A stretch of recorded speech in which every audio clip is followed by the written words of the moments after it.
Alright, so here we are in a patch where everyone's got their 6-piece classified gear sets. They're all good and whatnot, but I kinda got bored with them. Decided to try something different. I usually run healer for my team, so figured I'd try making a different kind of healer build that I haven't really seen before. Not gonna go and say that this is the best healer build out there. Reclaimer is definitely better. Final Measure Healer has a lot more benefits to it. Tactician, a lot stronger heals, but it's different, and I've enjoyed using it so far, so I figured I'd share it. So, getting into it,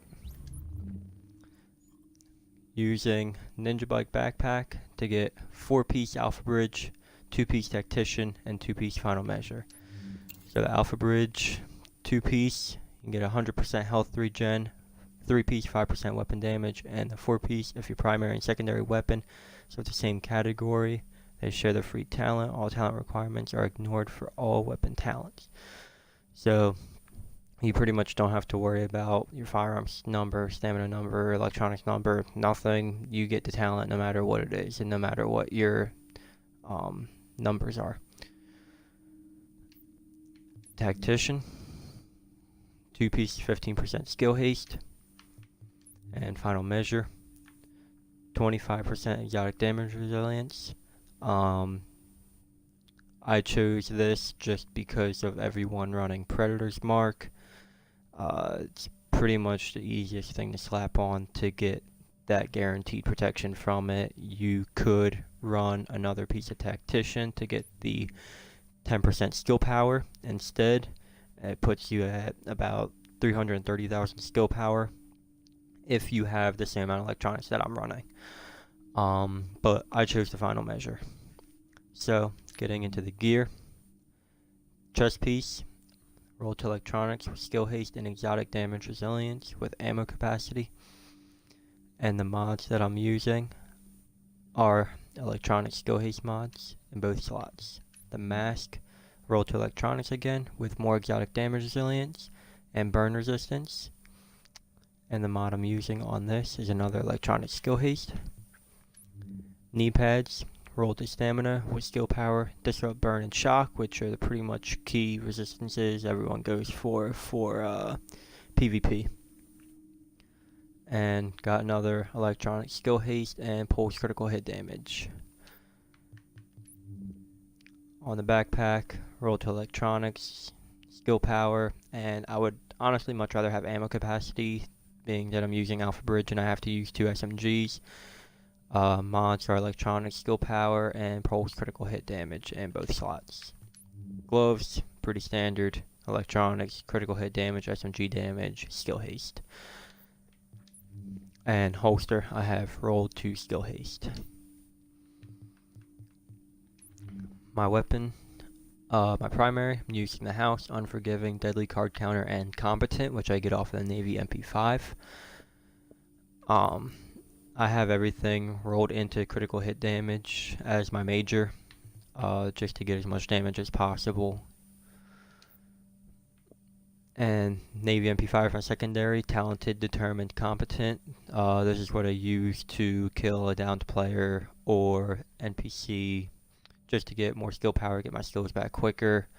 It's very effective. And again, you can see on Determined, I don't have the firearms, but I still unlock it because of the Alpha Bridge.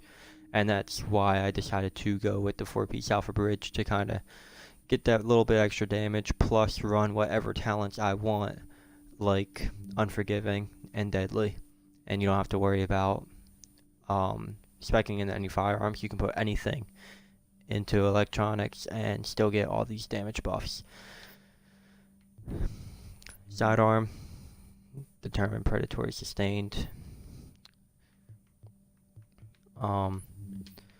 With the House sitting at 32% critical hit chance and 113% critical hit damage, 62 headshot. All weapon damage bonus 5% from the Alpha Bridge, 12% from the gloves, 50% skill haste, which is key for a healer, Toughness is 340 with 234 max health. 47 burn resistance, 32 disrupt, 30 shock. Alright, and getting into the skills, I run a conceal pulse, which hits for 29% critical hit chance and 37 base. This is without talented. If you get talented, your skill power will be sitting around 339,000. The reason that I run critical hit damage mods instead of ally heal mods is because we normally run a reclaimer or final measure healer also.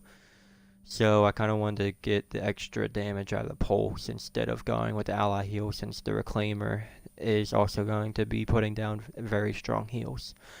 I run overdose, self heals 261 and allies 147. Pretty much puts me straight into an overheal all the time. It's amazing. You also get the guaranteed triage with the overdose, where defibrillator you don't really. If you run a defib, honestly I would recommend running self-heal mods with it, just because that self-heal is so low, it barely gives me a bar, I think, so it's kind of hard to stay alive with that compared to the overdose, where the ally heal is much stronger. The talents I'm running are triage, critical save, combat medic, and strike back. Typical healer talents. If you run defib, I would definitely recommend going for battle buddy instead of critical save, or instead of strike back, whichever you prefer to drop. I usually drop critical save though. I mean, this build is a lot of fun. It actually does decent damage for having no firearms at all. I'm usually hitting critical hits for anywhere from 17 to 22,000, depending on if card counter is active and, you know, how strong the other player is, what they have active, all that. But can't complain with doing 22,000 and putting down good heals every 18 seconds, 17 seconds, whatever it might be, and that's not even including with a triage. So the build is very strong. It's very fun to use, and it's different. Like I said, I haven't seen anyone use it, so that's pretty much the build I've been running lately, just kind of messing around. I'll get some game clips for you. If you like the build, like and subscribe, and yeah, get some clips for you.